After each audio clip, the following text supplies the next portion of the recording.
En nuestra maternidad 2.0 es hiper importante, más de lo normal, los apoyos. Y no me estoy refiriendo solo a los apoyos que hay en el cole para que la adaptación curricular se haga como se tiene que hacer con nuestro peque en el espectro. No. Estoy hablando de incluso más allá de los apoyos que puedan existir familiares. Y es que, al menos para nosotros, de nuevo, esta es mi experiencia, no podríamos estar los dos, de hecho, incorporados en el mercado laboral. De hecho, yo no podría estar incorporada al mercado laboral si no hubiese sido por una ayuda externa.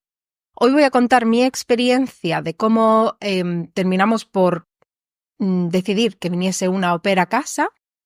Y esto simplemente no lo hago por abogar por las au pairs o porque esta es la mejor de las maneras, es porque es la manera que a nosotros nos sirvió y porque sé que hay mucha gente que lo pasa un poquito regular intentando buscar la persona adecuada para echarles una mano con sus peques. Sobre todo si hablamos de madres y normalmente es la mamá la que sacrifica su carrera profesional para los hijos. Sé que habrá excepciones, pero no conozco ninguna y la mía tampoco era así. Era yo la que había dejado de trabajar para cuidar de ellos y tenía muchas ganas de incorporarme de nuevo al mercado laboral. Lo necesitaba ya no solo por el dinero, lo necesitaba para mí, para yo sentirme bien, para poder tener algo que me hiciese sentir realizada. Y sí, la maternidad a veces sobrepasa mucho y necesitas incorporarte. Entonces, de nuevo, esta es mi experiencia, no pretendo hacer sentir mal a nadie, pero nosotros teníamos claro que si queríamos estar trabajando los dos, necesitamos un apoyo continuo para cuidar de ellos, de los peques, cuando estábamos los dos trabajando. Barajamos las opciones de una niñera por horas y esa opción, independientemente de que además económicamente no nos salía demasiado a cuenta, el trabajo de mi marido tiene horarios distintos a lo largo del año y yo, por la naturaleza de mi trabajo, no iba a tener tampoco el mismo horario siempre, iba a trabajar a turnos. Entonces, el hecho de que necesites a alguien que esté disponible para cuando tú lo necesites y no le puedas dar un horario siempre el mismo, un horario fijo para que la otra persona se haga también su vida, suele ser un inconveniente bastante grande a la hora de encontrar a alguien. Luego, además, como bien sabemos, los niños y niñas autistas llevan mucho mejor cuando hay una continuidad, cuando saben qué es lo que está pasando y cuando conocen a la persona que va a venir a cuidar de ellos. Bien, pues basándonos en esas características o necesidades que teníamos, además ya nos habían dicho varias veces que lo mejor era que consiguiéramos una au pair, era algo que barajábamos desde hace tiempo, al final decidimos dar el paso. Ya va a ser el 3er año que estemos con una au pair en casa y a pesar de que casi todo el mundo dice es que no quiero tener a nadie viviendo conmigo o no sé qué, nunca jamás hemos tenido ningún problema. Siempre hemos podido tener nuestra intimidad, tanto como familia, como pareja, como todo. Eso no ha cambiado nada.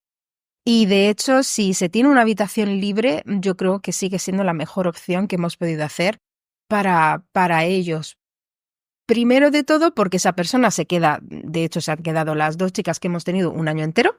Ahora el tercer au pair va a ser un chico, se va a quedar menos tiempo, pero aún así son 6 meses. Eso da una continuidad para que nuestros hijos se acostumbren a estar con alguien, sepan que hay alguien en casa y lo incorporen también a la familia.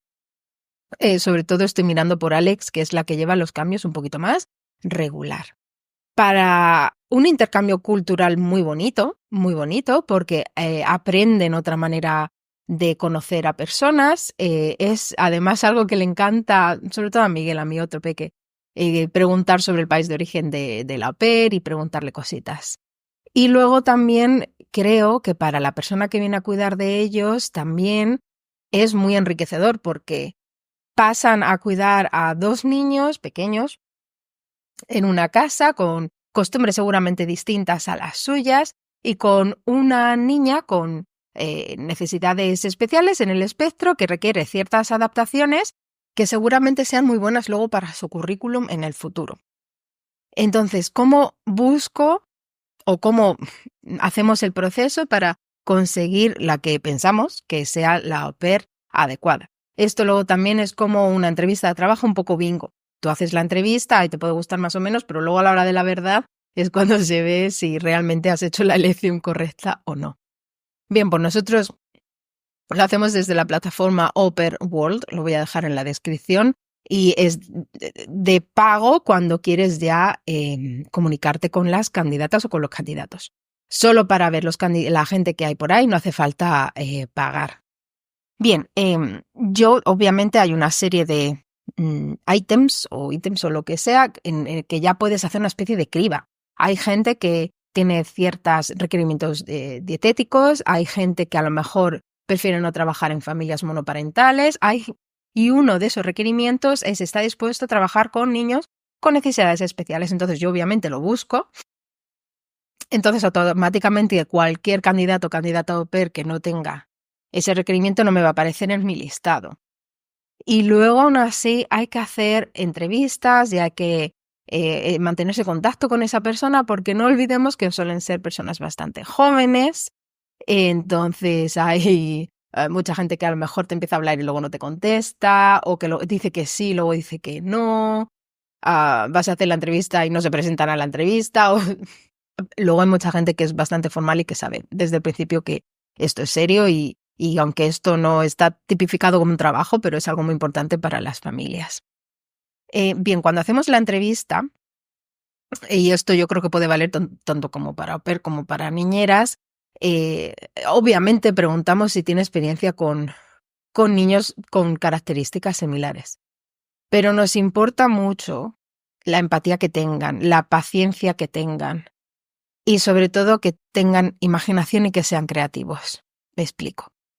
Necesitamos a alguien, o yo creo que en particular la gente que necesita personas que cuiden de niños en el espectro, tengan paciencia porque van a tener que tener paciencia, pues al fin y al cabo son niños, pero que puedan estar con ellos intentando cubrir esas necesidades, intentando ser un poquito creativos en el sentido de nuestros hijos, los dos, un adulto no puede salir con mis dos hijos al parque a la vez. Es imposible. Ojalá pudiéramos, pero no se puede.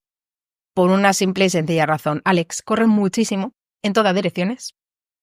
Ya hay que ir detrás de ella. Y dejas entonces a Miguel, que requiere también de tu atención porque quiere jugar contigo, que quiero el columpio, quiero ir a no sé dónde, y le dejas solo. Entonces, no puedes cubrir las necesidades de los dos y rara vez hemos ido solo un adulto con mis dos hijos, a donde sea.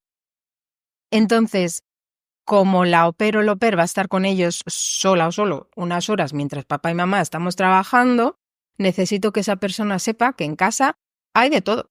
Hay juguetes, hay espacio para que Alex pueda estar sola, pero lo que no queremos es que se abuse de tele, no queremos que se abuse del teléfono para poner vídeos, porque eso no es lo que buscamos.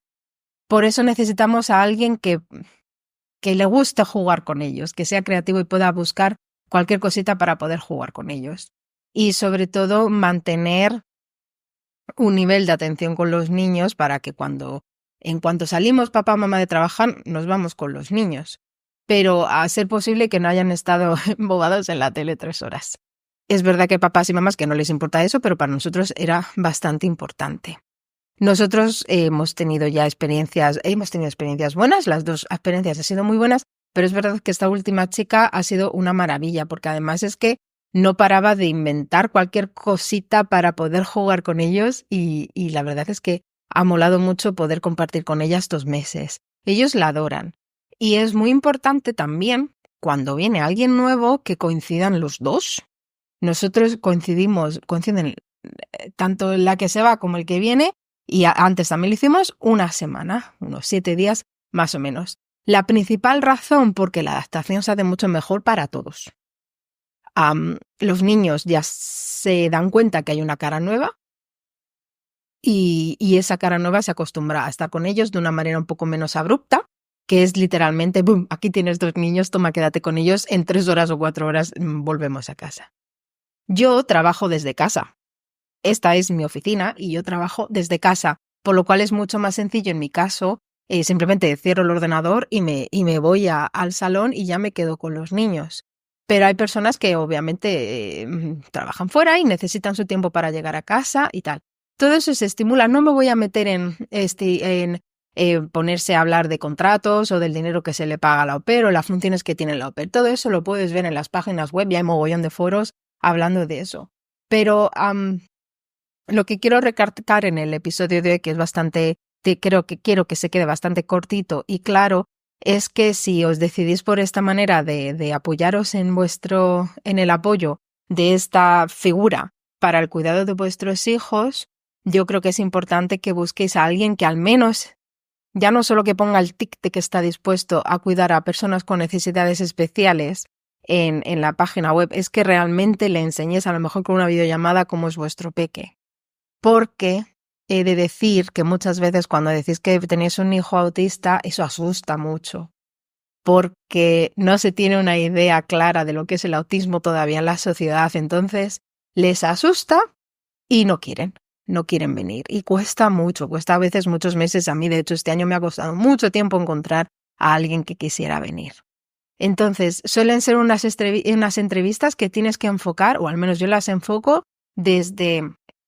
no desde el positivismo tóxico, pero sino desde un quitar mitos y estigmas. Pues mira, esta es mi peque, se la enseño por la videollamada y no es para tanto, ya la ves, está aquí jugando, todo muy bien. Y esto es lo que es, esto es lo que vas a tener. Pero claro, necesito que sepas que vas a venir a una casa donde hay una niña que requiere de ciertas adaptaciones y cambios. Y bueno, normalmente se da bien. Hay gente que ya cuando la ve dice que no. Y también hay que estar preparados para el rechazo de los candidatos diciendo que no quieren venir a casa a cuidar de ellos. Tomároslo como una buena noticia. Mejor que lo digan ahora a que hagáis todo. Se presenta aquí una persona y a los 2 días diga no puedo con ello, necesito irme. Así que tomároslo como algo bueno. Y sobre todo estar abiertos a que realmente va a ser alguien que va a venir a vuestra casa a vivir con vosotros, va a necesitar un ajuste, tanto esa persona nueva como vosotros también, como vuestro peque, pero es una experiencia súper enriquecedora para todos. Os va a traer muchas experiencias, muchas risas. No veáis la maravilla que es tener siempre a la misma persona cuidando de tus hijos y con la que puedes compartir luego cualquier tipo de experiencia y poder avanzar juntitos a llevaros un poquito mejor y a conseguir que sus hijos además tengan unas primeras amistades maravillosas e internacionales. Era un poquito la experiencia que quería compartir hoy y creo que es importante que veamos que hay muchas opciones para ayudarnos con el cuidado de nuestros hijos, sobre todo cuando papá y mamá tienen o quieren incorporarse al mercado laboral, pero se le hace un poco cuesta arriba el dejar a los niños con alguien durante ciertas horas. Así que aquí os lo dejo para reposar la opinión y, por supuesto, si tienes alguna pregunta o experiencia que quieres compartir, me lo dejáis en comentarios.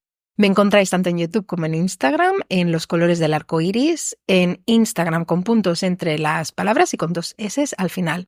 Este podcast está hecho para familias con niños en el espectro que están sobre todo al principio del camino por una mamá de una niña autista que ya han dado los primeros pasos y que estoy más que dispuesta a intentar ayudar a encontrar esa luz al final del túnel porque la hay y porque no es tan duro como parece. Simplemente se necesita paciencia, conocimiento y cambiar un poquito las expectativas que tenemos en nuestra cabecita. Nada más, nos vemos la semana que viene en otro episodio del podcast. Chao.